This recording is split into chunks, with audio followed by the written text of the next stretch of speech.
ان الحمد لله نحمده ونستعينه ونستغفره ونعوذ بالله من شرور انفسنا ومن سيئات اعمالنا من يهده الله فلا مضل له ومن يضلل فلا هادي له واشهد ان لا اله الا الله وحده لا شريك له واشهد ان محمدا عبده ورسوله اما بعد فإن خير الحديث كتاب الله وخير الهدي هدي محمد صلى الله عليه وآله وسلم وشر الأمور محدثاتها وكل محدثة بدعة وكل بدعة ضلالة وكل ضلالة في النار. أعوذ بالله السميع العليم من الشيطان الرجيم. بسم الله الرحمن الرحيم. رب اشرح لي صدري ويسر لي امري واحلل عقدة من لساني يفقهوا قولي. بسم الله الرحمن الرحيم. ان الله وملائكته يصلون على النبي يا ايها الذين امنوا صلوا عليه وسلموا تسليما. اللهم صل على محمد وعلى ال محمد كما صليت على ابراهيم وعلى ال ابراهيم انك حميد مجيد. اللهم بارك على محمد وعلى آل محمد كما باركت على إبراهيم وعلى آل إبراهيم إنك حميد مجيد. اللهم ربنا آتنا في الدنيا حسنة وفي الآخرة حسنة وقنا عذاب النار. ربنا آتنا من لدنك رحمة وهيئ لنا من أمرنا رشدا. لا إله إلا أنت سبحانك إني كنت من الظالمين. ولا حول ولا قوة الا باللہ العلی العظیم. آمین. الحمدللہ آج 29 جولائی 2017 کو ہفتے کے دن قرآن کلاس نمبر 263 میں ہم انشاءاللہ تعالی سورۃ القصص کی آیت نمبر 71 سے آنورڈ سٹارٹ کریں گے، اور آج انشاءاللہ تعالی سورۃ القصص ہماری کمپلیٹ بھی ہو جائے گی انشاءاللہ. صورتیں جب بھی کنکلوژن کی طرف جاتی ہیں ان کا جو آخری پورشن ہوتا ہے وہ بڑا سٹرونگ ہوتا ہے، کیونکہ یہ اللہ تعالیٰ کے خطبات کا مجموعہ ہے. قرآن حکیم ہر صورت ایک کمپلیٹ خطبہ ہے جس کے اندر پورا ایک مضمون بیان ہوا ہے. خطبے کا آغاز تمہید کے ساتھ ہوتا ہے، پھر مضمون جو ہے وہ ایک ایپیکس کو پہنچتا ہے، پھر الٹیمیٹلی کنکلوژن ہوتی ہے اس کے اینڈ پہ جا کے. لہٰذا یہ آخری جو 2 رکوع ہیں یہ بہت امپورٹنٹ ہیں اس حوالے سے. اعوذ باللہ من الشیطان الرجیم. بسم اللہ الرحمن الرحیم. قل ارأیتم ان جعل اللہ علیکم اللیل سرمدا الى یوم القیامہ. اے محبوب صلی اللہ علیہ وآلہ وسلم تم ارشاد فرما دو کہ بھلا اگر اللہ تعالیٰ بنا دے ہمیشہ کے لیے قیامت کے دن تک تمہارے لیے رات، من الہ غیر اللہ یأتیکم بضیاء، تو اللہ تعالیٰ کے علاوہ اور کون الہ ہے جو تمہارے لیے روشنی لے آئے. یعنی اگر ہمیشہ کے لیے اس روئے ارض پہ رات ہو جائے اللہ تعالیٰ کے علاوہ کوئی یہاں پہ روشنی نہیں لا سکتا. روشنی تو بڑی دور کی بات ہے. یہ جو زمین اپنے ایکسس کے گرد 23.5 کے اینگل کے ساتھ روٹیٹ کر رہی ہے، اس اینگل کے اوپر جو اس کی موومنٹ ہے اس کی وجہ سے ہی موسم بدلتے ہیں، اور سورج کی جو زمین کے ساتھ ریلیشن شپ ہے، زمین کی اورینٹیشن ود رسپیکٹ ٹو سن، اس کے ساتھ یہ سارے معاملات چل رہے ہیں. وہ صرف اینگل ہی ڈسٹرب ہو جائے تو زمین کے موسم بدل جائیں. اور اگر خدا نہ خواستہ اللہ تعالیٰ سورج کو ختم کر دے اور ہمیشہ کے لیے رات کو زمین کے اوپر کر دے تو زمین پہ کوئی بھی زیرو زندہ نہیں رہ سکتا، کیونکہ زمین کے اوپر جو زندگی ہے وہ اس خوراک کی وجہ سے ہے جو اس زمین سے پیدا ہوتی ہے، اور اس زمین کو جو خوراک والا معاملہ چل رہا ہے زمین کا وہ سورج کی وجہ سے ہے.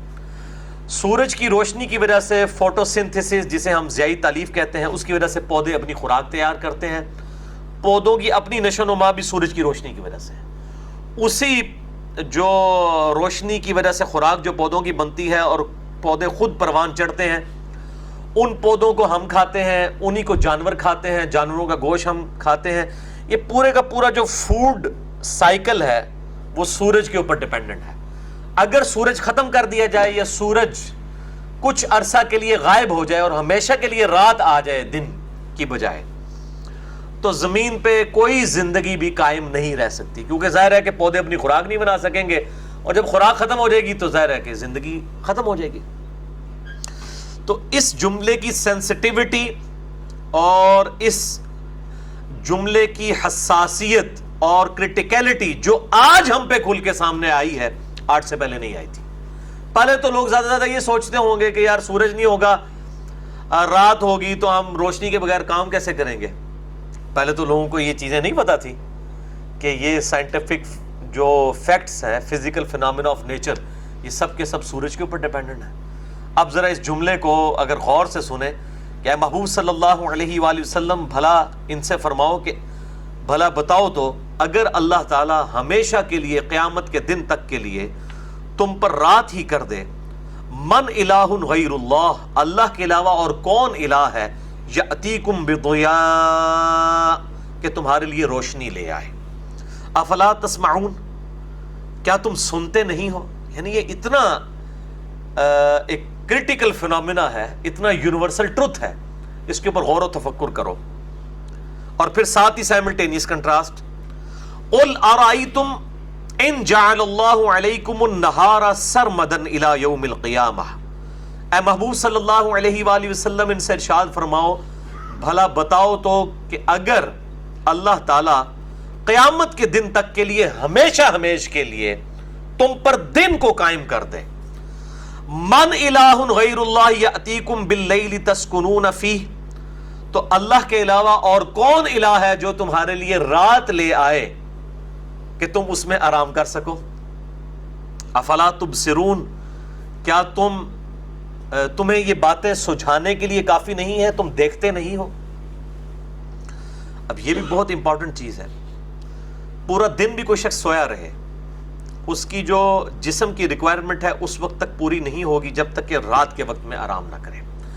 یہ تو اب سائنٹیفکلی کئی چیزیں سامنے آ رہی ہیں کہ رات کے وقت ہمارے جسم سے ایسے ہارمونز نکلتے ہیں جو ہمارے جسم کے اندر قوت مدافعت والا معاملہ ہے اس کو سپورٹیو ہوتے ہیں، اور وہ دن کو سونے سے مسئلہ حل نہیں ہوتا. ایک تو ہمارا سب کا کامن ایکسپیرینس ہے کہ آپ پورا دن سوئے رہے ہیں تو تھکاوٹ نہیں اترتی، لیکن رات کے اوقات میں 4 سے 5 گھنٹے بھی کوئی آرام کر لے تو اس کی تھکاوٹ اتر جاتی ہے. یہ تو وہ چیز ہے جو ہم فزیکلی آبزرو کرتے ہیں.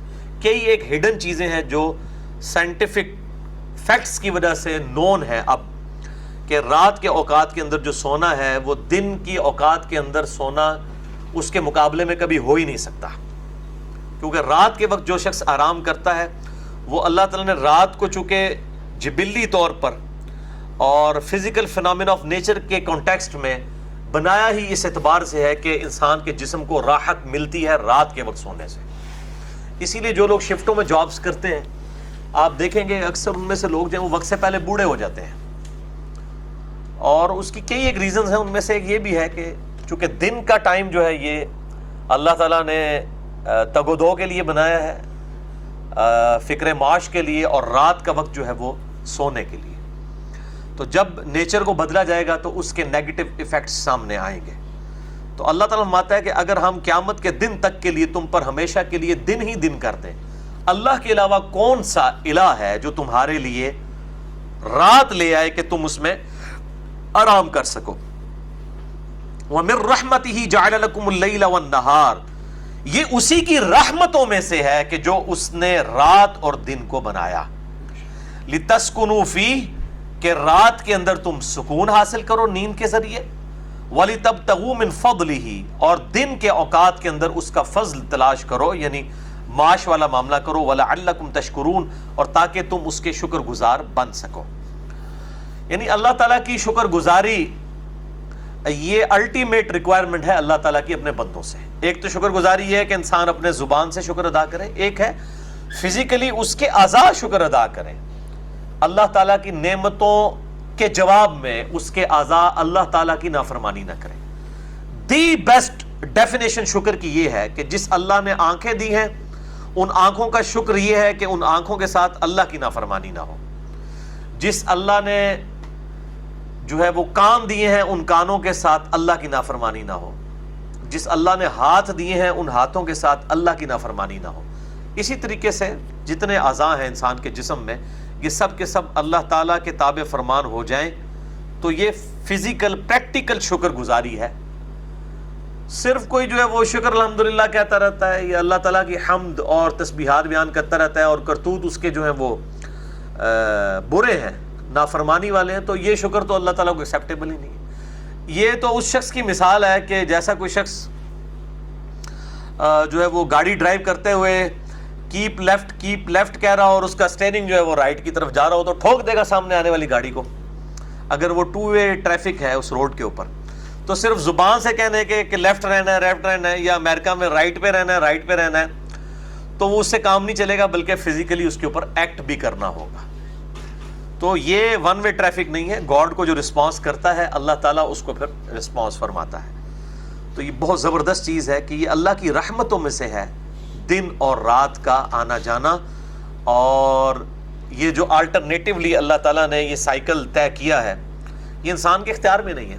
زمین و آسمان کی ساری مخلوقات مل کے رات سے پہلے دن کو نہیں لا سکتی، دن سے پہلے رات کو نہیں لا سکتی. اس پہ ہمارا کوئی اختیار ہی نہیں ہے. ہمارا زیادہ سے زیادہ سائنس جو ڈیل کرتی ہے وہ ڈسکوریز کے ساتھ کرتی ہے کہ ہم ڈسکور کر لیتے ہیں کہ اچھا یہ ایسے ہوتا ہے. کیسے ہو رہا ہے؟ وہ کہتے ہیں فزیکل فینومینا آف نیچر، اور اسی کے پیچھے خدا ہے. اس پہ میں نے بڑا ڈیٹیل لیکچر دیا ہے، مسئلہ number 128. God is only and alone creator of this universe.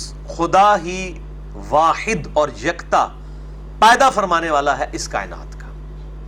اس کائنات میں جتنے بھی فزیکل فینومینا ہیں ان کی ایکسپلینیشن صرف گاڈ ہے. God is the only explanation of all the physical phenomena in this universe.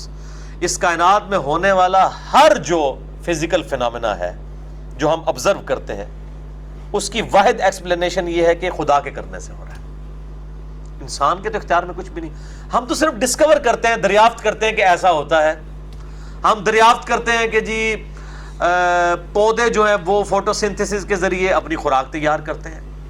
ہم دریافت کرتے ہیں کہ جی پودے جو ہیں یہ پھلتے پھولتے ہیں جو وہ بارش کی وجہ سے، اور بارش زمین کے اندر جاتی ہے جذب ہو کے نمکیات کے ذریعے. یہ ساری چیزیں ڈسکوریز ہیں.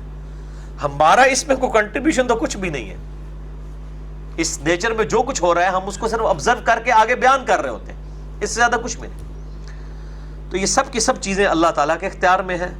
انسان کے کرنے سے نہ تو یہ چیزیں بدل سکتی ہیں اور نہ انسان اتنی ترقی کرنے کے باوجود ان چیزوں کو اپنے اختیار میں لے سکتا ہے. انسان بڑا لاچار ہے. وَيَوْمَ يُنَادِيهِمْ، اور جس دن اللہ تعالیٰ ان کو آواز دے گا، فَيَقُولُ أَيْنَ شُرَكَائِيَ الَّذِينَ كُنْتُمْ تَزْعُمُونَ، تو اللہ تعالیٰ فرمائے گا کدھر ہیں وہ شریک جن کے بارے میں تمہیں زوم تھا کہ اللہ کے مقابلے میں تمہاری مدد کوئی کر سکتے ہیں. وَنَزَعْنَا مِن كُلِّ أُمَّةٍ شَهِيدًا، اور ہم ہر امت میں سے ایک گواہ کو اٹھائیں گے، یعنی وقت کے پیغمبر کو گواہی دینے کے لیے اپنی امتوں کے خلاف کہ انہوں نے آپ کی بات مانی ہے نہیں. فَقُلْنَا هَاتُوا بُرْهَانَكُمْ، پھر ہم امتوں سے کہیں گے لاؤ اپنی کوئی دلیل ہے ان پیغمبروں کے مقابلے پر. ان پیغمبروں نے تو اپنا پیغام پہنچا دیا تھا، تم نے ہی نافرمانی کی.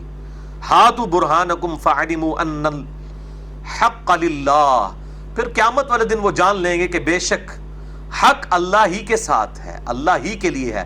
وضل عنہم ما كانوا یفترون، اور ان کے ہاتھوں سے ہر وہ چیز جاتی رہے گی جو دنیا میں وہ جھوٹ باندھا کرتے تھے. یہاں پہ لوگوں نے کتنی امیدیں لگائی ہوئی ہیں. کتنے جو ہے وہ پیر صاحبان ہیں وہ کہتے ہیں آپ ہمارے سلسلے میں مرید ہو جائیں، ہم تو اس وقت تک جنت میں داخل نہیں ہوں گے جب تک آپ کو ساتھ نہ لے جائیں. اور بھائی آپ کو کسی نے گارنٹی دی ہے کہ آپ نے بھی جنت میں جانا ہے کہ نہیں؟ جنت کی گارنٹی جن لوگوں کو بائی نیم ملی ہے وہ تو بڑے تھوڑے سے لوگ ہیں جن کو نبی صلی اللہ علیہ وآلہ وسلم نے جنت کی بشارت دی ہے. اور آپ صلی اللہ علیہ وآلہ وسلم کے بعد ڈیفینیٹلی آپ کسی بھی بڑے سے بڑے شخص کے لیے دعویٰ نہیں کر سکتے کہ وہ جنتی ہے، چاہے اس نے دین کی بہت بڑی خدمت بھی کی ہو. کوئی دعویٰ نہیں کر سکتا. اور پھر اس سے بڑا دعویٰ کر دینا کہ آپ اس سلسلے میں بیعت ہو جائیں تو یہ ہو جائے گا اور وہ ہو جائے گا، یہ دعویٰ جو شخص کرتا ہے نا جی، آپ سمجھ لیں کہ وہ قرآن حکیم میں جو آیا نا کہ شیاطین جنوں میں سے بھی ہیں اور انسانوں میں سے بھی. یہ جو انسانوں میں سے شیاطین ہیں ان کی پریکٹیکل مثال یہ لوگ ہیں جو اتنا بڑا، کیونکہ یہ تکبر والا دعویٰ ہے، یہ شیاطین ہی کر سکتے ہیں. شیطان نے تکبر والا دعویٰ کیا تھا، یہ دعویٰ تو اور کوئی نہیں کر سکتا. جامعہ ترمذی میں صحیح سند کے ساتھ حدیث ہے، سیدنا عثمان غنی رضی اللہ تعالیٰ عنہ علیہ السلام امیر المؤمنین، وہ جب قبرستان جایا کرتے تھے تو اتنا روتے تھے کہ ان کی داڑھی تر ہو جاتی تھی. ان سے پوچھا گیا کہ آپ آخرت اور قیامت کے ذکر کے اوپر اس قدر آپ کے اوپر رقت طاری نہیں ہوتی، یہ قبرستان والے معاملے میں ایسا کیوں ہو جاتا ہے؟ تو انہوں نے کہا کہ میں نے نبی صلی اللہ علیہ وآلہ وسلم سے یہ بات خود سنی تھی کہ آخرت کی منزلوں میں سے پہلی منزل قبر ہے، جس کی یہ منزل صحیح ہوئی اس کی اگلی منزلیں آسان ہوتی چلی جائیں گی، اور جس کی یہ منزل پھنس گئی اس کی اگلی منزلیں اس سے مشکل در مشکل ہوتی جائیں گی. والعیاذ باللہ تعالی.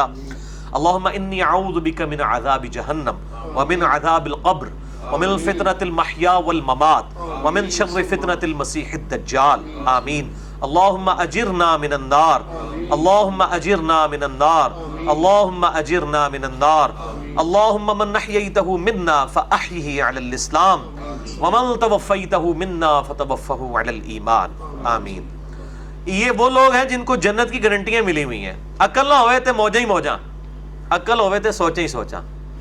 سیدنا عثمان ان خوش نصیب اصحاب میں سے ہیں جنہیں 3 دفعہ جنت کی بشارت ملی ہوئی ہے. اس کے باوجود چونکہ ان کو عقل تھی، ان کے ڈرنے کا مقام یہی تھا.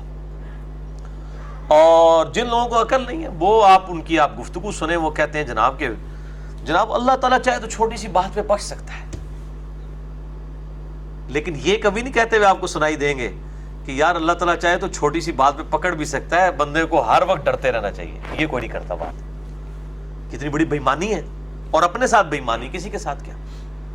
وہ جی ایک بدکار عورت تھی، صحیح بخاری میں حدیث ہے کہ اس نے پیاسے کتے کو اپنے موزے میں پانی پلا دیا تھا، اللہ نے اس کو بخش دیا. تو یہ پہلی بات ہے، یہ قرآن میں کہاں پہ یہ واقعہ بیان کر کے اللہ تعالیٰ نے کہا کہ میرا کرائٹیریا یہی ہے کہ بدکاریاں کرو اور کتوں کو پانی پلا دو تو بخشے جاؤ گے، یہ رول ہے؟ وہ جی اللہ تعالیٰ چھوٹی سی نیکی پہ بھی بخش سکتا ہے. اچھا آپ کا کون سا دعویٰ ہے کہ آپ کی کون سی ایسی چھوٹی نیکی ہے جس کے بارے میں آپ کو گارنٹی مل گئی ہے کہ اس کی وجہ سے اللہ تعالیٰ آپ کے سارے گناہ معاف کر دے گا؟ بتائیے.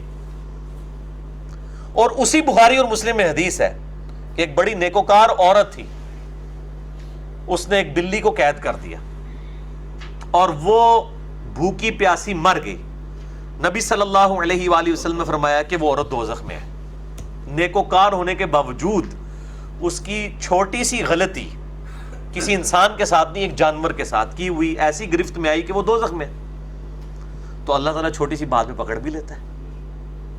اب اس حدیث سے وہ یہ رزلٹ نہیں نکالیں گے، وہ کہیں گے تک یار نیکیاں کا کوئی فائدہ نہیں، اللہ تعالیٰ چاہے تو نکی جی گالتے پھاڑ بھی لے گا. اس وقت بھائی جی نیکیاں کرنے کا کی فائدہ ہے؟ مطلب آپ ایک بات کریں گے، اب وہ اپنی ڈاکٹرائن ہی انہوں نے بدل لی. تھوڑی دیر پہلے ڈاکٹرائن کچھ اور تھی، تھوڑی دیر بعد اور ہوگی. تو یہ ساری باتیں صرف اللہ تعالیٰ کی رحمت اور غضب سے متعلق بیان کی جاتی ہیں، اس لیے تاکہ لوگ جو ہیں وہ ایکسٹریم رویوں پر نہ جائیں. یہ ایز اے رول بیان نہیں کی جاتی ہیں. اگر یہ ایز اے رول ہوں تو پھر تو نہ دنیا میں انبیاء کے آنے کا کوئی فائدہ ہے، نہ کتابوں کا کوئی فائدہ ہے. پھر نعوذ باللہ من ذالک جو پورا قرآن پاک دھمکیوں سے بھرا پڑا ہے، یہ پھر ساری کی ساری دھمکیاں فضول ہیں. نعوذ باللہ من ذالک. پھر تو ٹھیک ہے جی تھوڑی تھوڑی آپ نیکیاں کرو. وہ تو آپ کو پتہ ہے آج کل لوگ حرام کی کمائی سے ہاسپٹل بنا رہے ہیں، حرام کی کمائی سے وہ جناب این جی اوز بنا رہے ہیں، حرام کی کمائی سے وہ اتنے لوگوں کو کھلا پلا رہے ہیں، اور لاکھوں لوگوں کو کہتے ہیں نہیں ہمارے دسترخوان چلتے ہیں. بھائی ان دسترخوانوں سے آپ ماشاءاللہ عوام کو تو دھوکہ دے سکتے ہیں، لیکن ان دسترخوانوں کے ساتھ آپ اللہ تعالیٰ کو تو نہیں دھوکہ دے سکتے، کیونکہ اللہ تعالیٰ کا تو کرائٹیریا بالکل ڈیفرنٹ ہے. اللہ تعالیٰ تو حلال کے بغیر اس طرح کے معاملات کو قبول ہی نہیں فرماتا. اسی کانٹیکسٹ میں ایک کراس ریفرنس کے طور پہ آیت ابھی میرے ذہن میں آئی، کیونکہ اسلام آباد والے درس میں آج کل سورہ طٰہٰ چل رہی ہے، تو وہاں پہ پچھلے ہفتے یہ آیت آئی تھی. آپ کا جو یہ بلو والا قرآن پاک ہے، اس میں 318 نمبر پیج آپ نکال لیں. پیج نمبر 318 سورہ طٰہٰ آیت نمبر 82. اس میں آپ کو بالکل جو ڈاکٹرائن ہے کتاب و سنت کی وہ کلیئر ہو جائے گی توبہ کے معاملے میں کہ اللہ تعالیٰ کس کی توبہ کو قبول فرماتا ہے. پیج نمبر 318 سورہ طٰہٰ آیت نمبر 82. اعوذ باللہ من الشیطان الرجیم بسم اللہ الرحمن الرحیم. وَإِنِّي لَغَفَّارٌ اور بے شک میں بالضرور بخشنے والا ہوں لمن تاب اس کو جو توبہ کر لے وآمن اور بات مان لے. اس کو ہم عرف عام میں ایسے کہتے ہیں ایمان لائے، لیکن یہاں ایمان نہیں مراد ہے. توبہ اس نے کر لی، ظاہر ہے بات مان لی، ایمان لے آئے یا بات مان لے. وعمل صالحا اور نیک اعمال بھی اختیار کرے. ثم اہتدی اس کے بعد ان نیکیوں پر ثابت قدم بھی رہے. ایتھے کیا جی جو کچھ بھی ہے تیرے محبوب کی امت سے ہے.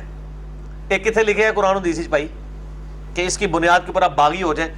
اللہ تعالیٰ فرما رہا ہے بے شک میں معاف فرمانے والا ہوں بالضرور. دو تاکید آئی ہیں، انی کے ساتھ بھی اور لام کے اوپر زبر تاکید. وَإِنِّي لَغَفَّارٌ اور بے شک بالضرور میں بخشنے والا ہوں لمن تاب جو کوئی توبہ کرے میری طرف رجوع لے آئے. وآمن اور میری بات مان لے، ایمان لے آئے جیسا کہ ایمان لانے کا حق ہے. وعمل صالحا اور پھر نیک اعمال بھی کرے. ثم اہتدی اور اس کے بعد ثابت قدم بھی رہے. یہ نہیں ہے کہ جمعے کے جمعے مسجد میں داخل ہو رہا ہے باقی پورا ہفتہ چھٹی، رمضان کے رمضان مسجد میں آ رہا ہے باقی پورا سال چھٹی. نہیں، ثابت قدم رہے، اس کو بخشنے والا ہوں. یہ تو کرائٹیریا. اب مجھے بتائیں پورے قرآن میں یہ کرائٹیریا کہاں پہ ہے کہ آپ پوری ڈٹائی کے ساتھ نافرمانی کرتے رہے، بدماشیاں کرتے رہے، حرام خوریاں کرتے رہے، لوگوں کا حق غصب کرتے رہے، اور پھر اللہ تعالیٰ آپ کی چھوٹی سی نیکی کے اوپر بخش دے گا؟ یہ کوئی کانسیپٹ قرآن حکیم کے اندر موجود نہیں ہے. یہ میرا چیلنج ہے. قرآن کی ڈاکٹرائن میں نے آپ کو بتا دی ہے، اور یہ مضمون جو میں نے ابھی یہ سورہ طٰہٰ کی آیت نمبر 82 بیان کی ہے، یہ مضمون قرآن حکیم میں کئی جگہ آیا ہے. توبہ کا کرائٹیریا اللہ کے ہاں بالکل مختلف ہے. یہ ہماری این جی اوز کا اور نافرمان لوگوں کا اور باغی قسم کے لوگ جن کو خدا کی شناخت نہیں، ان کے کرائٹیریا ضرور ہیں. اور یہ اللہ چھوٹی جی گالتے بخش بھی دے، کیونکہ عقل نہ ہوئے تھے موجے ہی موجہ. ان کو عقل کوئی نہیں اس لیے موجے مار رہے ہیں، اور جن کو عقل ہے وہ تو پھر ڈرتے رہتے ہیں ہر وقت. آپ سیدنا ابو بکر، عمر، عثمان و علی رضی اللہ عنہم اجمعین وعلیہم السلام، ان کا ایٹیچیوڈ دیکھ لیں کیا تھا. ان کو چونکہ عقل تھی، ان کو پتا تھا کہ ہمیں جنت کی بشارت ضرور ملی ہوئی ہے، لیکن اللہ تعالیٰ اپنے معاملات میں اتنا سخت ہے کہ بخاری و مسلم کی متفق علیہ حدیث ہے کہ قیامت والے دن انبیاء بھی نفسا نفسی کر رہے ہوں گے، سوائے ہمارے محبوب صلی اللہ علیہ وآلہ وسلم کے کوئی شخص انیشلی امن میں نہیں ہوگا. جہاں پر انبیاء نفسا نفسی کر رہے ہوں اوتھے تواڈے بزرگاں نوں کسی کھنگڑ بھی نہیں دینا. یہ پنجابی چ میں ٹرانسلیشن کر سکنا کہ جہاں انبیاء نفسا نفسی کر رہے ہوں، بخاری اور مسلم کی حدیث ہے، حدیث شفاعت مسئلہ نمبر 88B میرا 1.5 گھنٹے کا حدیث شفاعت پہ ریکارڈڈ ہے. جسے شوق ہو تو وہ دیکھیں کہ انبیاء کرام پر اس وقت کیا گزر رہی ہوگی. ادھر آپ یہ دعویٰ کریں کہ ہم جناب جنت میں نہیں جائیں گے جب تک کسی کو ساتھ نہ لے جائیں، تو اس کا مطلب ہے آپ اپنے بزرگوں کے بارے میں عقیدہ رکھتے ہیں کہ شاید ان کے جو اللہ تعالیٰ کے نزدیک فضائل ہیں وہ انبیاء کرام علیہ السلام سے بھی زیادہ ہیں. تو اصل مسئلہ یہ ہے کہ آپ جو ہے وہ کتاب و سنت کی تعلیمات سے ہی غافل ہیں. تو ٹھیک ہے، آنکھیں کھل جائیں گی. جو مولا علی رضی اللہ تعالیٰ عنہ علیہ السلام کا قول ہے کہ انسان سویا ہوا ہے، جب مر جائے گا تو جاگ جائے گا. اوہ یہ کیا ہو گیا، اصل زندگی تو یہ تھی. تو یہی کچھ ہی ہونا ہے. یعنی لوگوں نے بڑی بڑی امیدیں لگائی ہوئی ہیں، طرح کاٹ چھڑنا ہے. دنیا میں بھی نکل آتا ہے. کئی لوگ ہیں مطلب ان کو بتایا جاتا ہے کہ بھائی یہ سیلاب آنے والا ہے، گورنمنٹ نے اناؤنسمنٹ کر دی ہے، پانی یہاں پہنچ چکا ہے. او جی پہلے بھی آندا ہے، ایتھے تک نہیں پہنچتا. جب وہ پھر پانی گزر جاتا ہے تو پھر روتے رہتے ہیں کہ یار یہ کیا ہو گیا. تو یہ اوہ والا معاملہ ہے، بڑا خطرناک معاملہ ہے. نستعین باللہ ونتوکل علیہ وحسبنا اللہ ونعم الوکیل ولا حول ولا قوة الا باللہ العلی العظیم. آمین. اب میرے بھائیو سورۃ القصص کا کہ آخری جو 2 رکوع ہیں ان میں سے سیکنڈ لاسٹ جو رکوع ہے یہ ایک بڑا انٹرسٹنگ واقعہ ہے. سیدنا موسیٰ علیہ نبینا علیہ الصلوۃ والسلام کے زمانے میں ایک شخص تھا جس کا نام تھا قارون، جسے اللہ تعالیٰ نے بہت دولت کے ساتھ نوازا تھا، بنی اسرائیل میں سے تھا، نیکوکار بھی تھا، اللہ نے اس کو نوازا بھی، لیکن پھر دولت کی فراوانی کی وجہ سے وہ بگڑ گیا اور موسیٰ علیہ السلام کا مخالف بن گیا، نعوذ باللہ من ذالک۔ اور یقین کریں یہ جو سٹوری ہے، یہ اس کو سٹوری نہ سمجھیے گا، ایک ریالٹی ہے، اور یہ آج تک اسی طریقے سے قائم ہے۔ آج بھی لوگوں کا وہی ایٹیچیوڈ ہے جو اس زمانے میں امیر لوگوں کے بارے میں لوگوں کا ایٹیچیوڈ ہوا کرتا تھا۔ ان قارون کان من قوم موسیٰ، بے شک قارون قوم موسیٰ میں سے تھا، فبغى علیہم، تو اس نے ان پر سرکشی کی، وآتیناہ من الکنوز، اور ہم نے اس کو خزانے دیے تھے، ما ان مفاتحہ لتنوء بالعصبۃ اولي القوہ، کہ جس کی چابیاں، اس کے خزانوں کی چابیاں ایک بہت بڑی طاقتور جماعت کی کمروں کو جھکا دیتی تھی، یعنی بڑے بڑے اونٹوں پر اس کی جو چابیاں لدی ہوتی تھی، اس کے خزانوں کی جو آپ سمجھ لیں انوینٹری تھی، ان گیٹس کی چابیاں جن اونٹوں پر لدی ہوتی تھی ان کی کمریں بھی جھک جاتی تھی، اتنی دولت ہم نے اس کو عطا فرمائی تھی۔ اذ قال له قومه، جب کہا اس کی قوم نے اس سے، لا تفرح، مت شیخی بگاڑ، ان اللہ لا يحب الفرحین، بے شک اللہ تعالی شیخی بگاڑنے والوں کو، اترانے والوں کو پسند نہیں فرماتا۔ وابتغی فیما آتاک اللہ الدار الآخرہ، اور طلب کر اس مال کے ذریعے جو تجھے اللہ نے دیا ہے آخرت کا گھر، یعنی اللہ کے ڈیوائن بینک میں جمع کروا، اللہ کی راہ میں خرچ کر، اس سے آخرت خرید تو۔ ولا تنسى نصیبک من الدنیا، اور دنیا میں اس میں سے اپنا نصیب فراموش مت کر، جو بخاری اور مسلم میں حدیث ہے کہ انسان کا مال وہ ہے جو اس نے کھا کے ختم کر لیا، یا پہن کر بسیدہ کر لیا، یا اللہ کی راہ میں خرچ کر کے آخرت کے لیے سٹور کر لیا، باقی تو اس کے ورثاء کا مال ہے۔ تو اس دنیا کے مال میں سے نصیب جو ہے، یعنی لوگوں کے کو پہ خرچ کر کے غرباء پہ آخرت میں اپنا حصہ کر، وَأَحْسِن كَمَا أَحْسَنَ اللَّهُ إِلَيْكَ، اور احسان کر اس مال کے ذریعے غرباء پر جس طرح اللہ نے تجھ پر احسان کیا ہے۔ وَلَا تَبْغِ الْفَسَادَ فِي الْأَرْضِ، اور مت خواہش کر زمین میں فساد مچانے کی، ان اللہ لا يحب المفسدین، بے شک اللہ تعالیٰ فساد کرنے والوں کو پسند نہیں فرماتا۔ یہ بہت کریٹیکل ٹاپک ہے۔ مسئلہ نمبر 51 میرا ریکارڈڈ موجود ہے، فتنہ مال، دنیا پرستی کی مذمت اور اس کا علاج، جس میں میں نے قرآن حکیم سے 11 آیات کراس ریفرنسز کے طور پہ اور 17 صحیح الاسناد احادیث صحیح بخاری اور صحیح مسلم سے بیان کی ہیں اسی کانٹیکسٹ کے اندر۔ اب میں وہ احادیث اور آیات یہاں پر کور کروں پھر 1.5 گھنٹہ چاہیے۔ مسئلہ نمبر 51 اہل سنت پاک .com ہماری ویب سائٹ پہ آپ دیکھ سکتے ہیں۔ اب قارون کو جب لوگوں نے سمجھایا کہ بھائی اس کو اللہ کی راہ میں خرچ کر، کم از کم جو ڈیٹم لیول کے اوپر زکوٰۃ والا معاملہ ہے وہ تو دے، تو بجائے یہ کہ وہ اپنی اصلاح کرتا، وہ آگے سے کیا کہتا ہے، قال انما اوتیتہ علی علم، وہ کہنے لگا کہ مجھے تو یہ جو کچھ ملا یہ اپنے علم کی وجہ سے، میری صلاحیتیں ہیں، میں نے دن رات ایک کیا ہے، میں بڑا سمجھدار ہوں، میں بڑا چلاک ہوں، میں نے بڑے طریقے کے ساتھ بزنس کیا، یہ تو میری علم کی وجہ سے مجھے ملا ہے، علی علم عندی، جو میرے پاس ہے۔ اولم یعلم ان اللہ قد اہلک من قبلہ من القرون، کیا اس نے یہ بھی نہ سوچا کہ اللہ تعالیٰ نے اس سے پہلے کئی قوموں کو ہلاک کر دیا، من ہوا اشد منہ قوۃ واکثر جمعا، جو قوت میں بھی اور جمعیت میں بھی، مال جمع کرنے میں یا اسباب جمع کرنے میں قارون سے بھی بڑھ کے تھے، اللہ تعالیٰ نے ان کو بھی ہلاک کر دیا۔ قارون کو یہ گمان نہ ہوا کہ یار میری دولت بھی ایک دن ختم ہو جانی ہے۔ ولا یسأل عن ذنوبہم المجرمون، اور اللہ تعالیٰ نے ان مجرموں سے ان کے گناہوں کے بارے میں دریافت بھی نہ کیا، یعنی بالکل ایگزیکٹو ڈیسیژن سنا کے اللہ تعالیٰ نے ان کو تباہ و برباد کر دیا۔ فخرج علی قومہ فی زینتہ، تو ایک دن قارون پوری ٹھاٹ کے ساتھ، زیب و زینت کے ساتھ، پوری شان و شوکت کے ساتھ، آج کے دور میں آپ سمجھ لیں اپنی وہ لینڈ روور کے اندر 3 پیس سوٹ پہن کے، اور اس زمانے میں وہ گون پہن کے اور اپنے اس جتھے میں خوبصورت قسم کے اونٹوں پہ بیٹھ کے جب نکلا، قال الذین یریدون الحیات الدنیا، تو کہنے لگے وہ لوگ جو دنیا کی زندگی کے آرزو مند تھے، پاکستانی قوم سیدھی طریقے سے، انہوں نے جب دیکھا کہنے لگے یا لیت لنا مثل ما اوتی قارون، کاش ہمیں بھی اس قسم کی دولت ملتی جو اللہ نے قارون کو دی ہے، انہ لذو حظ عظیم، بے شک یہ تو بڑا خوش نصیب ہے جس کے پاس اتنی دولت ہے۔ دیکھو اللہ کا ہی کرم ہے، چاہے وہ حرام کے ذریعے کمایا ہے یا جو کچھ مرضی ہے، وہ عام لوگ تو یہی دیکھ رہے ہوتے ہیں جناب یہ تو اللہ کا بڑا کرم ہے، یعنی لوگوں کے نزدیک کرائٹیریا یہ ہے کسی کے پاس دنیا میں بڑا سٹیٹس آ جانا، مال آ جانا، یہ کرائٹیریا ہے کہ اللہ تعالیٰ کا بڑا اس پہ فضل و کرم ہے۔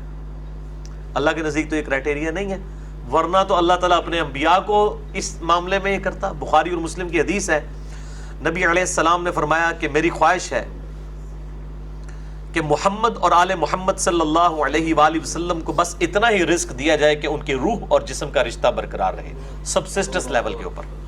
اور بخاری اور مسلم دونوں میں حدیث ہے، نبی صلی اللہ علیہ وآلہ وسلم سیدہ حفصہ اور عائشہ سے رضی اللہ تعالی عنہما وعلیہم السلام سے جب ناراض ہوئے اور آپ نے ایلا والا فرمایا معاملہ اور گھر کی چھت پہ چڑھ گئے 1 مہینے کے لیے، تو اسی دوران سیدنا عمر ملنے کے لیے آئے، تو نبی صلی اللہ علیہ وسلم اپنی مبارک چٹائی پہ لیٹے ہوئے تھے، تو آ کے نبی صلی اللہ علیہ وسلم سے سیدنا عمر نے دل لگی کی کہ آپ کا موڈ ٹھیک کیا جائے، چونکہ آپ ناراض تھے اپنی بیویوں پہ۔ تو آپ صلی اللہ علیہ وآلہ وسلم سے کافی باتیں انہوں نے کی۔ آپ صلی اللہ علیہ وسلم اٹھے اور سیدنا عمر نے دیکھا کہ آپ کے جسم مبارک پہ چٹائی کے نشان ہیں، یہ بخاری مسلم دونوں میں حدیث ہے، یعنی اوپر کرتا بھی نہیں تھا، صرف تہمت باندھی ہوئی تھی آپ صلی اللہ علیہ وآلہ وسلم پہ۔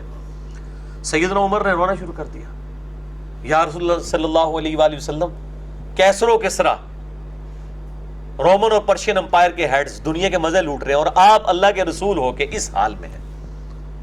تو آپ صلی اللہ علیہ وآلہ وسلم نے فرمایا، اے عمر، دنیا کی حقیقت لگتا ہے تم پہ بھی ابھی تک نہیں کھلی۔ سیدنا عمر سے، کیا تم اس بات پہ خوش نہیں ہو کہ کیسر و کسرا دنیا کے مزے لوٹے اور ہم آخرت کی سعادت لوٹ رہے ہیں؟ یہ آپ صلی اللہ علیہ وآلہ وسلم نے اس موقع پر ارشاد فرمایا۔ یہی چیزیں تھیں جنہوں نے پھر خلفائے راشدین کا قبلہ سیدھا رکھا ہوا تھا۔ سیدنا عمر نے بالکل ڈنڈے کے زور کے اوپر جو قوم کو سیدھا چلایا ہے، دنیا کو 3 طلاقیں دی ہوئی تھی انہوں نے، جنہوں نے اپنے نبی کی صحبت میں یہ چیزیں لرن کی ہوئی تھی، ان کا پھر ایٹیچیوڈ یہی ہونا تھا۔ اسی حدیث میں آتا ہے، آپ صلی اللہ علیہ وآلہ وسلم نے فرمایا کہ اللہ کی قسم مجھے تم سے یہ خطرہ نہیں ہے کہ تم میرے بعد بت پرستی کی طرف، شرک کی طرف لوٹ جاؤ، بلکہ مجھے خطرہ ہے کہ میرے بعد دنیا کے خزانے تم پر کھول دیے جائیں گے۔ اور بخاری مسلم کی اور حدیث میں آتا ہے کہ پھر تم دنیا کی محبت میں ایک دوسرے کو قتل کرو گے، اور پھر جس طرح اگلی قومیں ہلاک ہوگی تم بھی ہلاک کر دیے جاؤ گے، وَلِعَوْذُ بِاللَّهِ تعالی۔ اور وہی ہوا ہے، آپ دیکھ لیں، یعنی آپ صلی اللہ علیہ وسلم کی وفات کے 7-8 سال کے بعد رومن اور پرشین امپائر مسلمانوں کے قدموں میں ڈھیر ہو چکی تھی۔ خربوں، آج کے خربوں ڈالرز مسلمانوں کو سالانہ جزیہ ملتا تھا رومن اور پرشین امپائر سے، کوئی امیجن بھی نہیں کر سکتا۔ 3 براعظموں میں مسلمانوں کی حکومت پہنچ چکی تھی، ان لوگوں کی کہ جن کے پاس 2 وقت کی روٹی نہیں ہوتی تھی۔ بخاری اور مسلم کی حدیث ہے، نبی صلی اللہ علیہ وآلہ وسلم کی وفات تک اما عائشہ رضی اللہ تعالیٰ عنہ کہتی ہیں کہ ہماری حالت تھی بعض اوقات 1 مہینے، بعض اوقات 2، بعض اوقات 3 مہینے تک ہمارے گھر چولہا ہی نہیں جلتا تھا، اور 2 کالی چیزوں، کھجور اور پانی پہ گزارا ہوتا تھا۔ اور کھجوریں بھی یہ نہ سمجھیں کہ کوئی پیٹیوں کے حساب سے، 2 کھجوریں صبح، 2 شام کے وقت، 1 میٹھے پانی کا پیالہ صبح اور 1 شام، کیونکہ اس وقت میٹھا پانی بھی ایشو تھا، بڑی دور سے بھر کے لانا پڑتا تھا۔ تو یہ آپ صلی اللہ علیہ وآلہ وسلم کی تربیت تھی۔ اور جب پھر امت عیاشیوں میں پڑی، پھر آپ دیکھ لیں کہ صرف مسلمان حکومت رہ گئی، اسلام والے معاملات جو ہے وہ چند ایک ظواہر تک رہ گئے، اور پھر اللہ تعالیٰ کی طرف سے عذاب کے کوڑے اس امت کے اوپر پڑے، اور جن کی باقیات ابھی تک موجود ہیں۔ تو یہ ہمیشہ سے اس طریقے سے ایٹیچیوڈ رہا ہے۔ مسئلہ نمبر 51 میں میں نے یہ ساری احادیث الحمدللہ بیان کی ہیں۔ کتنا خوش نصیب ہے یہ قارون، یہ کن لوگوں نے کہا جو دنیا کی زندگی کے طلبگار تھے، جو وقال الذین اوتوا العلم، اللہ اکبر، اور وہ لوگ کہنے لگے جن کے پاس العلم تھا۔ سائملٹینیس کنٹراسٹ، علم والوں کا ایٹیچیوڈ کیا ہوتا ہے؟ علم کے میدان میں جذبات کی کوئی حیثیت نہیں ہوتی. اب جذبات تو کہہ رہے ہیں واقعی اللہ کا بڑا کرم ہے جناب، اتنی مال و دولت ہے، اللہ نے اتنی عزت دی ہے، لیکن علم والے لوگ جو ہیں وہ علمی پیرائی میں دیکھتے ہیں. وہ کہتے ہیں وَيْلَكُمْ، وہ ان کو بھی سمجھاتے ہیں اور تمہاری خرابی اور ستیہ ناس ہو جائے تم لوگوں کا، تم نے یہ کرائٹیریا بنا لیا ہے اللہ تعالیٰ کے حضور کامیابی کا. وَيْلَكُمْ ثواب اللہ خیر لمن آمن وعمل صالحا، اللہ کے حضور بہتر اجر تو ان لوگوں کے لیے ہے ثواب جو ایمان لے آئیں اور بات مان لیں اور نیک عمل اختیار کریں. ولا یلقاها الا الصابرون، اور یہ جو نعمت ہے بجز صبر کرنے والوں کے کسی کو نہیں ملتی. جو دنیا میں صبر کی زندگی گزارے گا اسی کے لیے آخرت کے اندر کامیابی ہے. بھائی دنیا میں تو گناہوں سے بچنے کے لیے بھی صبر چاہیے، حرام سے بچنے کے لیے بھی صبر چاہیے، نیکیوں پر استقامت کے لیے بھی صبر چاہیے. ظاہر ہے فجر کے وقت اٹھنا کوئی آسان کام ہے، گرمیوں کے روزے رکھنا آسان کام ہے، اور تکلیف کے اوپر بھی صبر چاہیے. پھر ان اللہ مع الصابرین ہے. میں اکثر یہ بات کرتا ہوں، میں نے پچھلی دفعہ بھی کی تھی کہ میرے بھائیوں 1 ارب 1 روپیہ اور 1 ارب میں کوئی فرق نہیں ہے. 1 روپے اور 2 روپے میں تو فرق ہے 50% کا. ادھر سے بیٹا ادھر سے چلے جاؤ. 1 اور 2 روپے میں تو آپ سمجھ سکتے ہیں کہ 50% کا فرق ہے، لیکن 1 ارب 1 روپیہ اور 1 ارب میں کوئی فرق ہے نیگلیجیبل. اور صحیح مسلم کی حدیث ہے کہ دنیا اور آخرت کی مثال یہ ہے کہ جیسے کوئی سمندر میں انگلی ڈبوئے، اس کے ساتھ جو پانی لگے گا وہ دنیا کی زندگی اور سمندر آخرت کی. اگر کوئی شخص 1 روپیہ ضائع کر کے 1 ارب روپیہ کما لے، وہ فائدے میں ہے یا وہ شخص فائدے میں جو 1 روپیہ خرچ کر کے 1 ارب روپیہ گوا دے؟ ظاہر ہے جو 1 روپیہ خرچ کر کے. تو یہ 1 ارب اور 1 روپے کی جو ریزیمبلنس ہے یہ بھی نہیں بنتی دنیا اور آخرت کی، کیونکہ وہ انفینٹ لائف ہے. بلکہ یہ ریشو پروپورشن تو قبر کی زندگی اور دنیا کی زندگی کا نہیں بنتا. آپ قبرستان چلے جائیں، آپ کو میجارٹی مردے ایسے ملیں گے کہ جن کی اپنی عمریں اتنی نہیں تھی، اس سے زیادہ ان کی قبر میں زندگی گزر چکی ہوئی ہے. اگر ان کی آپ ڈیتھ کی ڈیٹ نکالیں، بلکہ ابھی 8 سے آپ جو 100 سال پہلے تک لوگ مرے ہوئے ہیں ان کی اپنی عمریں تو اتنی نہیں تھی، اور جو 1400 سال یا 10,000 سال پہلے لوگ مرے ہوئے ہیں ان کی اپنی زندگی کتنی ہوگی، لیکن قبر میں اس سے زیادہ زندگی گزر چکی ہے. اور آخرت کی زندگی تو ابھی باقی ہے. صرف قیامت کا دن ہی 50,000 سال کا دن ہے. اس کے ساتھ یہ آپ کمپیئر کریں تو بندہ انبلیویبل ہے. تو اللہ تعالیٰ فرماتا ہے کہ یہ صبر کرنے والوں کے لیے ہے. ان لوگوں نے کہا فَخَسَفْنَا بِهِ وَبِدَارِهِ الْأَرْضِ، پس ہم نے غرق کر دیا فرعون قارون کو بھی اور اس کے گھر کو بھی زمین میں، یعنی وہ اپنی دولت کے سمیت زمین میں دھسا دیا گیا. وَلِعَوْذُ بِاللَّهِ تَعَالَى فَمَا كَانَ لَهُ مِنْ فِئَةٍ يَنْصُرُونَهُ، تو کوئی ایسی جماعت نہیں تھی جو ہمارے مقابلے پہ اس کی مدد کر سکتی، من دون اللہ، اللہ کے مقابلے پر. وَمَا كَانَ مِنَ الْمُنْتَصِرِينَ، اور نہ ہی وہ اپنا انتقام لے سکا. اللہ سے کون انتقام لے سکتا ہے؟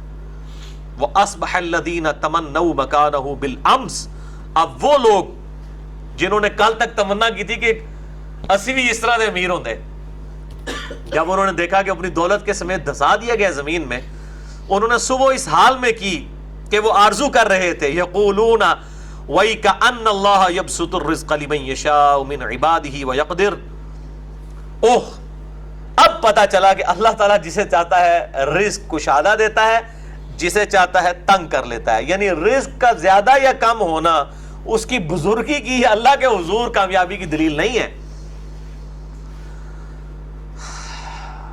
لولا امن اللہ علینا لخسف بنا، اگر اللہ ہم پر احسان نہ کرتا تو ہم بھی زمین میں دھسا دیے جاتے. یعنی اگر یہ اینڈ یہی ہونا تھا قارون کا تو شکر ہے اللہ تعالیٰ نے ہمیں دولت نہیں دی ہے. اگر یہی اینڈ ہونا تھا، شکر ہے اس اللہ کا، اگر اللہ کا ہم پر فضل نہ ہوتا تو ہم بھی زمین میں دھسا دیے جاتے. وَيْكَأَنَّهُ لَا يُفْلِحُ الْكَافِرُونَ، اور اب پتا چلا، افسوس اب پتا چلا کہ جو ناشکرے لوگ ہیں وہ کبھی فلاح نہیں پا سکتے. یہ ناشکری تھی نا قارون کی. قارون کو کافر نہیں تھا، مسلمان تھا، حضرت موسیٰ علیہ السلام کا امتی تھا. بس ایک اللہ تعالیٰ کی راہ میں جو خرچ کرنے والا معاملہ ہے اس میں اس نے جو ہے وہ غلط رویہ اختیار کر لیا. وَلِعَوْذُ بِاللَّهِ تَعَالَى. تو یہ میرے بھائیوں بہت ایک سمجھ لیں عبرت انگیز واقعہ ہے اس بنی اسرائیل کی امت کے اندر، ایک بہت بڑا واقعہ جس کو اللہ تعالیٰ نے بیان کیا ہے ہماری عبرت کے لیے۔ اب دیکھ لیں قرآن میں ہر ایک وہ واقعہ موجود ہے جس کے اندر میں سمجھتا ہوں یہ تو پاکستانی قوم کے لیے عبرت ہے، یہ جو جعلی قسم کی اور جھوٹی من گھڑت روایتیں ٹی وی کے اوپر حدیث نبوی کے نام پہ چلاتے رہتے ہیں، اس کی بجائے یہ کم از کم یہ ایک رکوع ہی جو ہے نا وہ 2-3 دن کے بعد چلا دینا تو یہ پاناما والے ایشوز نہ سامنے آتے ہیں، کم از کم لوگ جھنجھوڑے تو جاتے ہیں، کیونکہ لوگوں کو مطلب آخرت کے حوالے سے کوئی شرم و حیا نہیں ہے، وہ سمجھتے ہیں دنیا کی جو دولت ہے یہ سب کچھ ہے۔ وَلِعَوْذُ بِاللَّهِ تَعَالَى تِلْكَ الدَّارُ الْآخِرَةُ نَجْعَلُهَا لِلَّذِينَ لَا يُرِيدُونَ عُلُوًّا فِي الْأَرْضِ وَلَا فَسَادًا، یہ آخرت کا گھر ہم مخصوص کر دیں گے اس کی نعمتوں کو ان لوگوں کے لیے جو زمین میں سرکشی نہیں کرتے اور نہ فساد برپا کرتے ہیں۔ وَالْعَاقِبَةُ لِلْمُتَّقِينَ، اور انجام اچھا تو صرف ڈر جانے والوں کا ہے، پرہیزگار لوگوں کا، جو اللہ سے ڈر جائیں کہ کسی نے ہماری مرضی کے بغیر ہمیں پیدا کیا، وہ ہمارے ساتھ کچھ بھی کر سکتا ہے، بس اسی کے تابع فرمان ہو جائیں، ان کے لیے۔ مَنْ جَاءَ بِالْحَسَنَةِ فَلَهُ خَيْرٌ مِّنْهَا، جو کوئی اللہ تعالیٰ کے پاس نیکی لے کر آئے گا تو اس کا صلہ اس سے بہتر پائے گا، جو سورۃ الانعام میں ہے نا، مَنْ جَاءَ بِالْحَسَنَةِ فَلَهُ عَشْرُ أَمْثَالِهَا، جو کوئی ایک نیکی بھی لے کر آئے گا وہ 10 گنا پائے گا۔ وَمَنْ جَاءَ بِالسَّيِّئَةِ، اور جو کوئی برائی کے ساتھ آئے گا، فَلَا يُجْزَى الَّذِينَ عَمِلُوا السَّيِّئَاتِ إِلَّا مَا كَانُوا يَعْمَلُونَ، تو اللہ تعالیٰ تو بدلہ نہیں دے گا اس کے گناہوں کے بدلے میں اتنا ہی مگر جو اس نے اعمال کیے ہوں گے، یعنی ایک برائی کے بدلے ایک برائی کے ایکویلنٹ اس کو عذاب ہوگا، لیکن نیکی اللہ تعالیٰ اس کی قدر کرنے والا ہے، وہ کئی گنا بڑھا کر اس کو صلہ دے گا۔ الحمدللہ۔ ان الذی فرض علیک القرآن، بے شک اے محبوب صلی اللہ علیہ وآلہ وسلم اللہ تعالیٰ نے یہ قرآن کی تبلیغ آپ پر فرض کر دی ہے، جو سورۃ الانعام کی بھی آیت نمبر 19 میں آیا، وَأُوحِيَ إِلَيَّ هَذَا الْقُرْآنُ، اور یہ قرآن اے محبوب صلی اللہ علیہ وآلہ وسلم آپ فرما دیں میری طرف اس لیے وحی کیا گیا ہے، لِأُنذِرَكُمْ بِهِ وَمَنْ بَلَغَ، کہ اس قرآن کے ذریعے میں تمہیں بھی ڈر سنا دوں اور ہر اس شخص کو جس تک یہ قرآن کی دعوت پہنچ جائے۔ تو اے نبی صلی اللہ علیہ وسلم ہم نے آپ پہ فرض کر دیا ہے قرآن کی دعوت۔ اب آپ صلی اللہ علیہ وسلم کی انسٹرومنٹ آف دعوت کیا ہے؟ قرآن۔ مسئلہ نمبر 85 میرا اسی پہ ریکارڈڈ ہے، قتال اور قرآن، قرآن اور قتال ہمارے محبوب صلی اللہ علیہ وآلہ وسلم کی دو خصوصیات۔ انسٹرومنٹ آف دعوت قرآن ہے، اور سورۃ الفرقان میں بھی آیا فَلَا تُطِعِ الْكَافِرِينَ وَجَاهِدْهُمْ بِهِ جِهَادًا كَبِيرًا، اے محبوب صلی اللہ علیہ وآلہ وسلم کافروں کی باتوں کی پرواہ نہیں کرنی، اس کتاب کے ذریعے بڑا جہاد کرنا ہے۔ بڑا جہاد کیا؟ دعوت الی القرآن، قرآن کی دعوت آ گئی تو ساری چیزیں اس کے اندر ہیں۔ تو اے نبی صلی اللہ علیہ وآلہ وسلم ہم نے آپ پر فرض کیا ہے اس قرآن کی تبلیغ کو، لَرَادُّوكَ إِلَى مَعَادٍ، تاکہ اللہ تعالیٰ آپ کو وہیں پر واپس لے آئے جہاں پہ آپ چاہتے ہیں، یعنی آپ کو اہل مکہ نے نکالا تھا، اس دعوت قرآن کو آپ عام کریں، ایک دن آئے گا کہ آپ فاتح ہو کر مکے کی سرزمین میں واپس آئیں گے۔ اور پھر لوگوں نے دیکھا کہ 8 سال کے اندر اندر آپ صلی اللہ علیہ وآلہ وسلم فاتح کی حیثیت سے داخل ہوئے اور اپنے جانی دشمنوں کو بھی معاف کر دیا جن سے تکلیف اٹھائی ہوئی تھی۔ قُلْ رَبِّي أَعْلَمُ مَنْ جَاءَ بِالْهُدَىٰ، اے نبی صلی اللہ علیہ وآلہ وسلم آپ فرما دیجئے میرا رب خوب جانتا ہے جو ہدایت یافتہ ہو، وَمَنْ هُوَ فِي ضَلَالٍ مُبِينٍ، اور اس کو بھی جو کھلی گمراہی میں ہے۔ یہ حساب کتاب اللہ نے رکھا ہوا ہے، قیامت الدن بتا دے گا، لیکن اس دن بتانے کا فائدہ کوئی نہیں ہوگا، فائدہ تب ہے جب ہمیں مرنے سے پہلے ہمیں پتہ چل جائے کیا حق اور کیا باطل ہے۔ وَمَا كُنْتَ تَرْجُو أَن يُلْقَى إِلَيْكَ الْكِتَابُ، اور اے نبی صلی اللہ علیہ وآلہ وسلم آپ کو تو قطعاً یہ امید نہیں تھی کہ آپ کے اوپر کتاب نازل ہوگی، الا رحمتا من ربک، محض یہ آپ کے رب کی رحمت ہے، فلا تکونن ظہیرا للکافرین، تو دیکھیے آپ پھر کافروں کے مددگار مت بنیے گا۔ یہ بڑی اہم آیت ہے، سورہ قصص آیت نمبر 86، کہ نبی صلی اللہ علیہ وآلہ وسلم کو فرمایا جا رہا ہے کہ آپ کو کوئی قطعاً یہ امید نہیں تھی کہ آپ کو یہ کتاب دی جائے گی، یعنی آپ صلی اللہ علیہ وآلہ وسلم کہ جب عمر مبارک 40 سال ہوئی لیونر ایئرز کے اعتبار سے اور سولر ایئرز کے اعتبار سے سمجھ لیں تقریباً کوئی 38.5 سال، اس وقت اچانک دنیا سے دل اچاٹ ہوا. اس سے پہلے بھی آپ اللہ کی حفاظت میں تھے، لیکن آپ صلی اللہ علیہ وآلہ وسلم کو خود نہیں پتا تھا کہ میں اللہ کا پیغمبر ہوں، جب تک کہ اللہ نے مبعوث نہیں کیا. اسی لیے تو بخاری مسلم میں آتا ہے جب پہلی وحی نازل ہوئی تو آپ پہ کیا کیفیت طاری ہوئی، ورنہ تو آپ صلی اللہ علیہ وسلم خوشی خوشی آتے اور کہتے کہ میں 40 سال سے جس مبارک لمحات کا انتظار کر رہا تھا وہ آ گئے. پھر آپ کی بیوی آپ کو ورقہ بن نوفل کے پاس لے گئی، جو عیسائی عالم دین تھے، جن کے پاس پروفیسیز موجود تھیں بنی اسرائیل کی کتابوں میں سے. انہوں نے کہا عنقریب اللہ تعالیٰ آپ کو پیغمبر بنا کے مبعوث کرے گا، لیکن آپ کی یہ قوم جو آپ سے اتنی محبت کرتی ہے وہ آپ کو اس جگہ سے نکال دے گی. حضور نے کہا مجھے صادق اور امین کہتے ہیں، میں سب کی آنکھوں کا تارا ہوں، مجھے نکال دیں گے؟ انہوں نے کہا محمد صلی اللہ علیہ وآلہ وسلم، آپ سے پہلے جس نے بھی اس دعوت توحید کو بلند کیا اس کے ساتھ یہی کچھ کیا گیا، آپ کے ساتھ بھی ایسا ہوگا. کاش میں اس وقت تک زندہ رہا تو میں آپ کی مدد کروں گا. لیکن وہ پہلے ہی فوت ہو گئے. یعنی آپ صلی اللہ علیہ وسلم کو نبی بنا کے اس وقت مبعوث کیا گیا، اور پھر بعد میں رسالت عام کرنے کا جو حکم آیا وہ 3 سال کے بعد آیا. اس سے پہلے صرف قریبی رشتہ داروں کے لیے حکم آیا تھا. تو اے نبی صلی اللہ علیہ وآلہ وسلم، آپ کو قطعاً یہ امید نہیں تھی کہ یہ کتاب آپ کی طرف نازل ہوگی، بلکہ یہ تو اللہ کی رحمت ہے.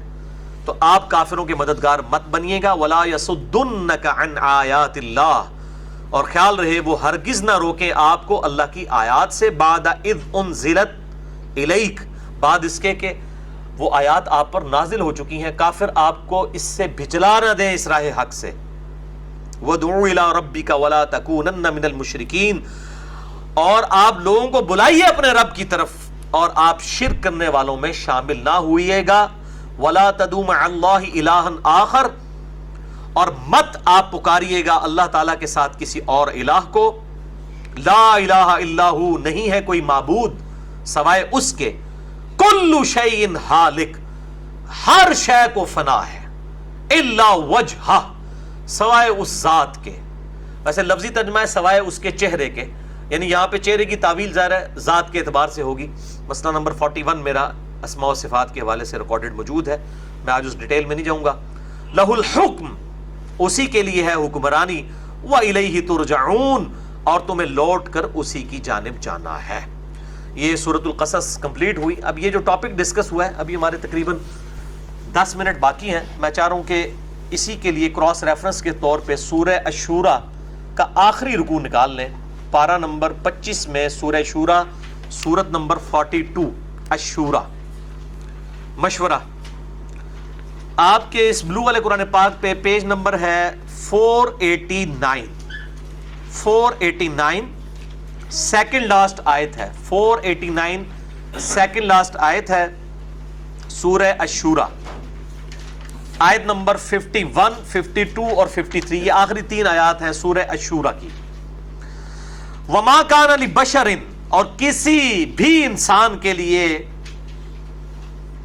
شایع نہیں ہے، کسی انسان کا یہ مقام ہی نہیں ہے ان یکلمہ اللہ، کہ اللہ اس سے کلام کرے.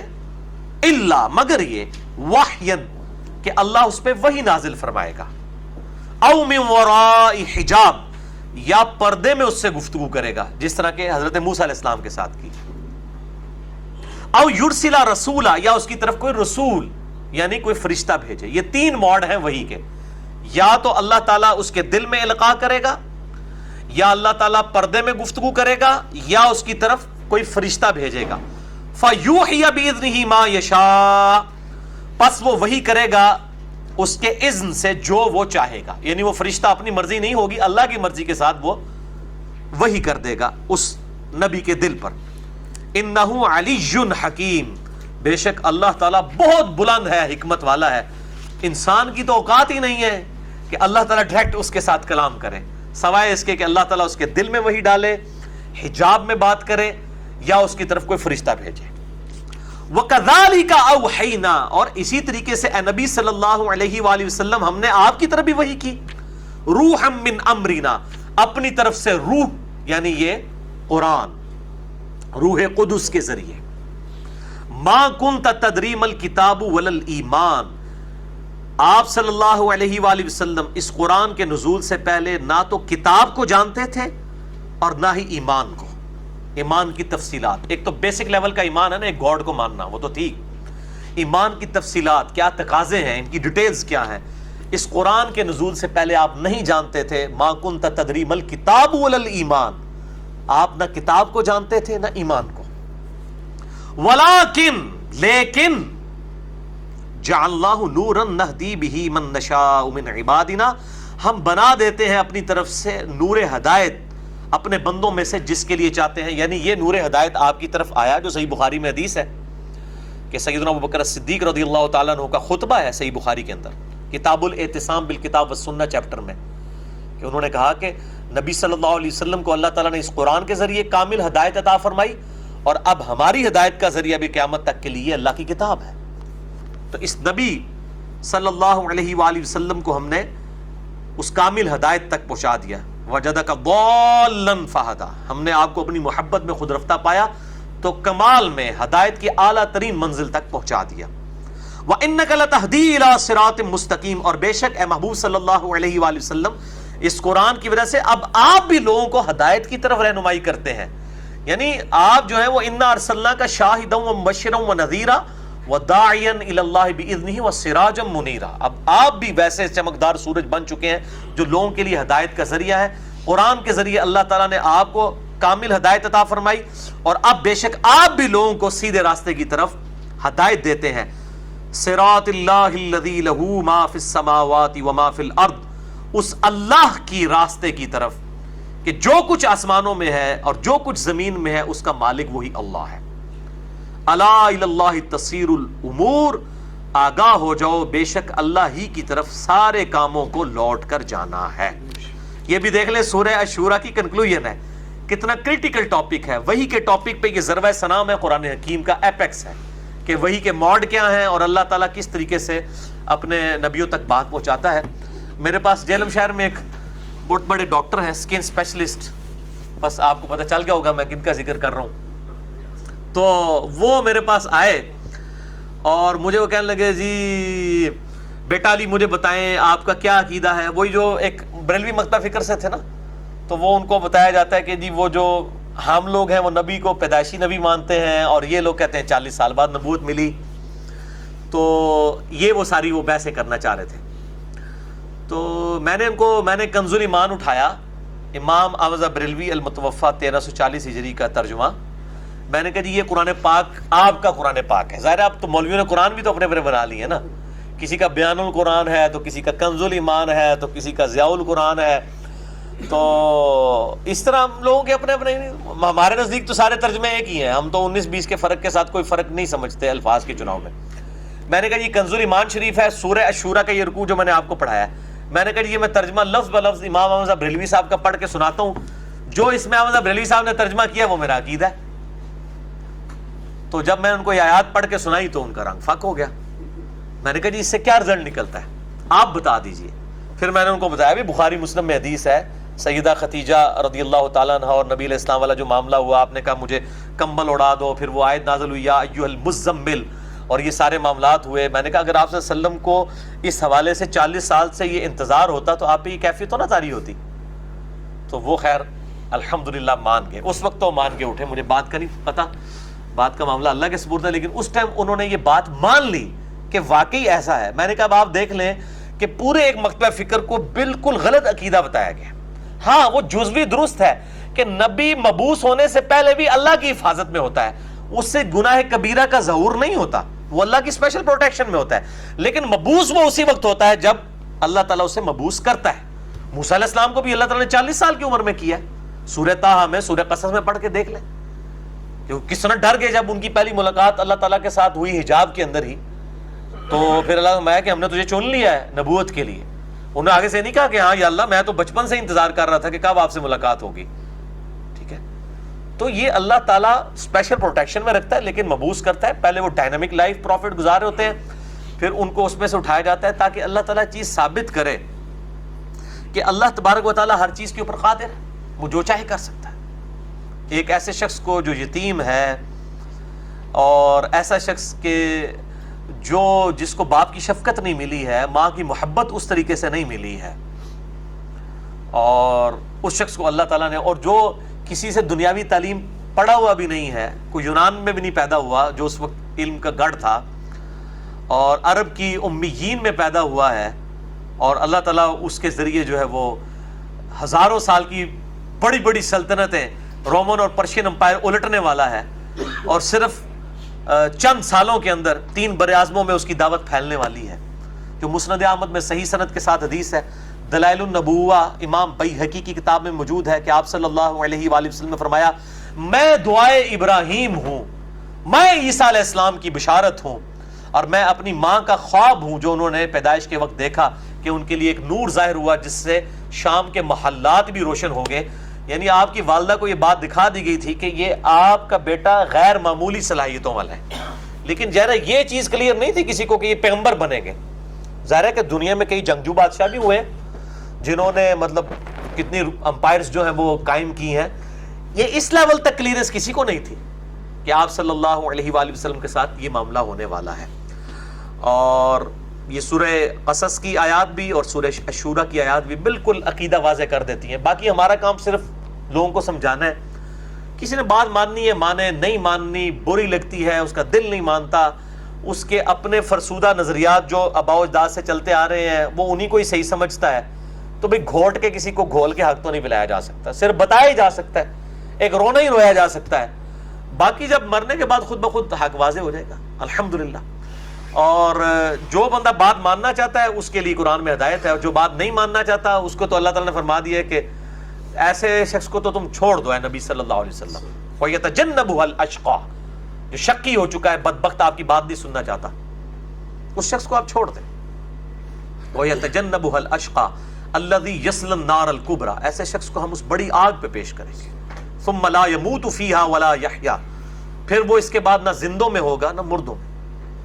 قد افلح من تزکا، بے شک کامیاب تو وہ ہوا جس نے اپنا تزکیہ کیا، وذکر اسم ربہ فصلی، اور اپنے رب کا نام لے کر نماز پڑھی۔ بل تؤثرون الحیات الدنیا، لیکن اصل مرض تمہارا یہ ہے کہ تم دنیا کی زندگی کی پرائورٹی کو، اس کو ترجیح سمجھتے ہو۔ والآخرۃ خیر وابقی، جبکہ آخرت ہمیشہ ہمیش کے لیے ہے اور بہتر بھی ہے۔ ان ھذا لفی الصحف الاولی، بس یہی ایک کانٹے کی بات، یہی ایک یونیورسل ٹروتھ، یہی سب سے بڑی حقیقت تھی جو پچھلے سارے صحائف میں، الہامی کتابوں میں تھی۔ صحف ابراہیم و موسیٰ، چاہے وہ موسیٰ علیہ السلام کے صحائف ہوں یا ابراہیم علیہ السلام کے، اس قرآن سے پہلے جتنی کتابیں تھیں ان کا لب لباب یہی ہے۔ بل تؤثرون الحیات الدنیا والآخرۃ خیر وابقی ان ھذا لفی الصحف الاولی صحف ابراہیم و موسیٰ۔ اللہ تعالیٰ سے دعا ہے جو حق بات میں نے کہی اللہ تعالیٰ ہمارے دلوں میں راسخ فرمائے، اگر جذبات میں میرے منہ سے کوئی غلط بات نکل گئی اللہ تعالیٰ ہمارے دلوں سے ہی معاف کر دے، ہمیں کتاب و سنت کی تعلیمات پر عمل کر کے دوسرے بھائیوں تک پہنچانے کی توفیق عطا فرمائے۔ سبحانک اللہم و بحمدک، اشہد ان لا الہ الا انت، استغفرک و اتوب الیک، وما علینا الا البلاغ المبین۔ جزاکم اللہ خیرا۔